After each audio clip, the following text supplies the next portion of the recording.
Hello दोस्तों, आप सभी का स्वागत है मेरे यूट्यूब चैनल में। आज की कहानी है कैद ए इश्क भाग 21। Warner paradise. समर और जिया स्टोर रूम में सोफे पर बैठी हुई थी। समर ने कुछ पुरानी तस्वीरें जिया के सामने रख दी।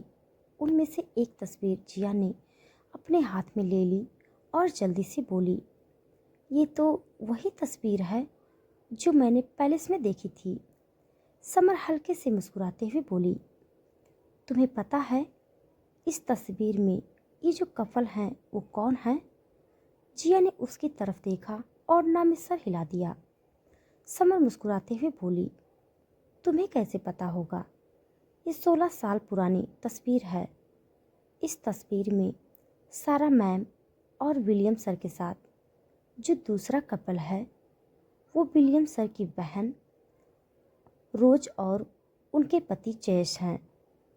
जिया बीच में ही बोली, उनके पति का नाम जयेश है? मतलब वो इंडियन है?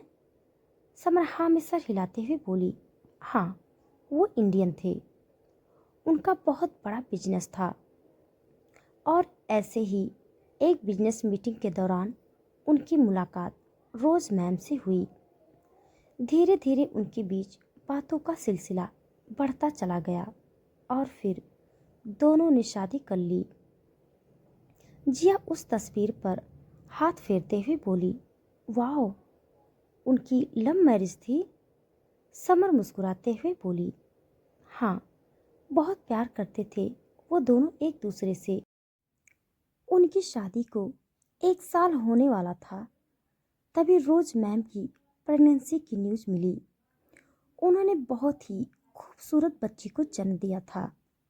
उस बच्ची का नाम उन्होंने लिली रखा था। जिया धीरे से बोली, बहुत खूबसूरत नाम है, लिली।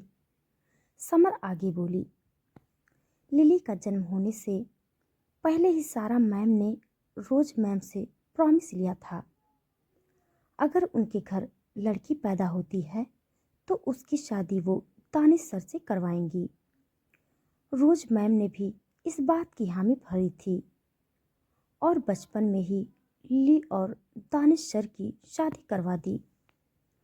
उसकी बात सुनते ही जिया हैरानी से बोली, क्या? लेकिन ऐसे कैसे? मतलब फॉरेन में भी ऐसा होता है? मैंने तो सिर्फ इंडियन बालिका वधू के बारे में सुना था।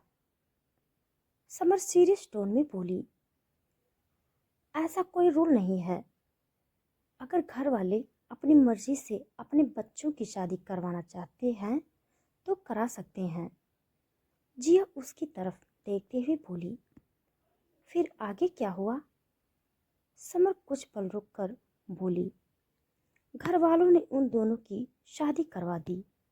दानिश सर तो उस वक्त काफ़ी समझदार थे, लेकिन लिली सिर्फ 2 या 2.5 साल की ही थी शायद। उनकी शादी करवाने के कुछ दिन बाद रोज मैम और जयेश सर यूके से इंडिया के लिए निकल गए क्योंकि उनका बिजनेस यही था। जया क्यूरियस होते हुए बोली, तो फिर आगे क्या हुआ? समर कुछ बोलती उससे पहले दरवाजे की तरफ से आवाज आई, जिया मैडम, आपको दानिश सर ने कमरे में बुलाया है। जिया और समर ने दरवाजे की तरफ देखा जहां एक मेड खड़ी थी।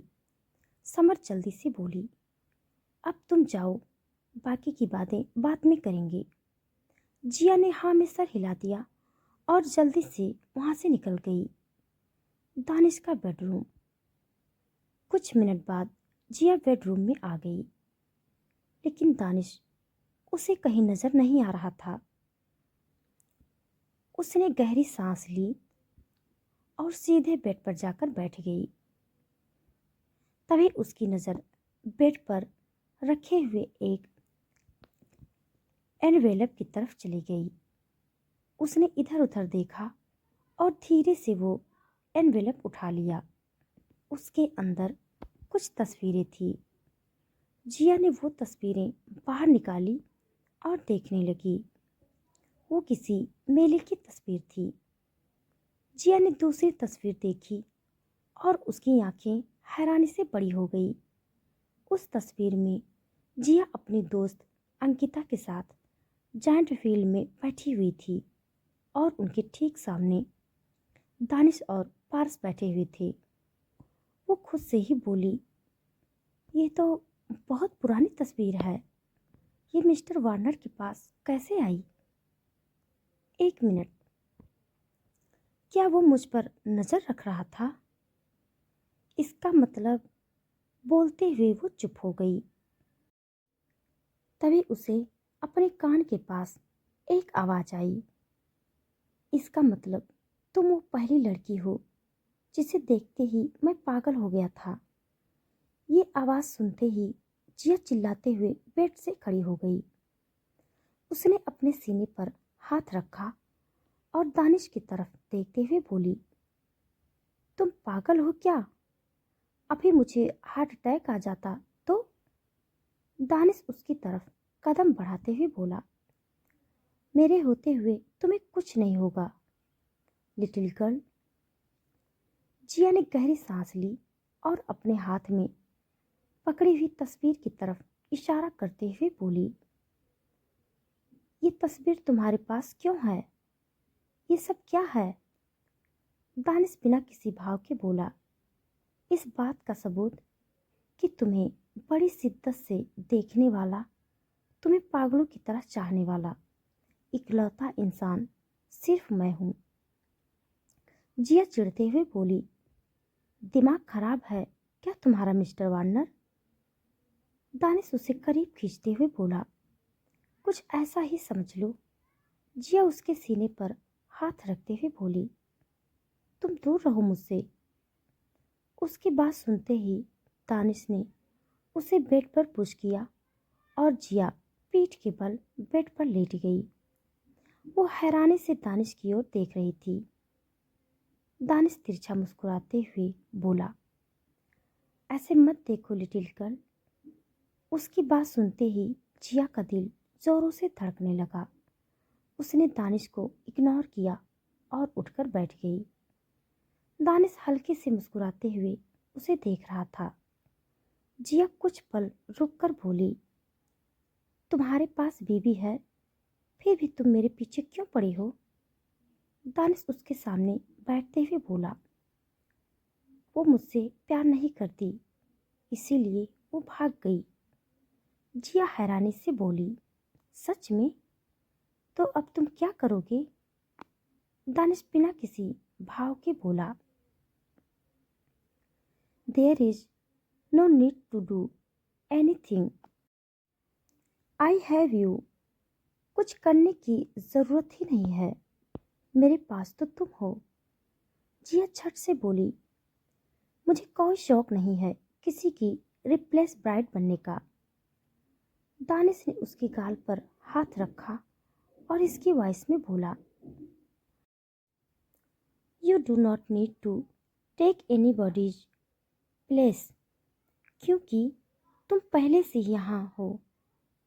बोलते हुए उसने जिया का हाथ पकड़ते हुए अपने दिल वाली जगह पर रख दिया। जिया को उसकी धड़कनें अपनी हथेली पर साफ साफ महसूस हो रही थी। उसने झट से अपना हाथ पीछे खींच लिया और धीरे से बोली, बीवी होते हुए तुम मेरे साथ फ्लर्ट कर रहे हो? तुम्हें शर्म नहीं आती? दानिश हल्के से मुस्कुराते हुए बोला, बहुत आती है, लेकिन सामने का खूबसूरत नज़ारा देखकर भाग जाती है। उसकी बात सुनते ही जिया की धड़कनें तेज हो गई और वो इधर उधर देखने लगी। उसके होठों पर हल्की सी मुस्कुराहट आ गई। दानिश ने उसके गाल पर हाथ रखते हुए उसका चेहरा अपनी तरफ किया और धीरे से बोला, little girl, you are literally blessing. तो दोस्तों, आज के लिए बस इतना। इसके आगे का भाग जानने के लिए आप सब मेरे साथ बने रहिए। हमारी कहानी आप सबको कैसे लग रही है कमेंट बॉक्स में ज़रूर बताइएगा। तब तक के लिए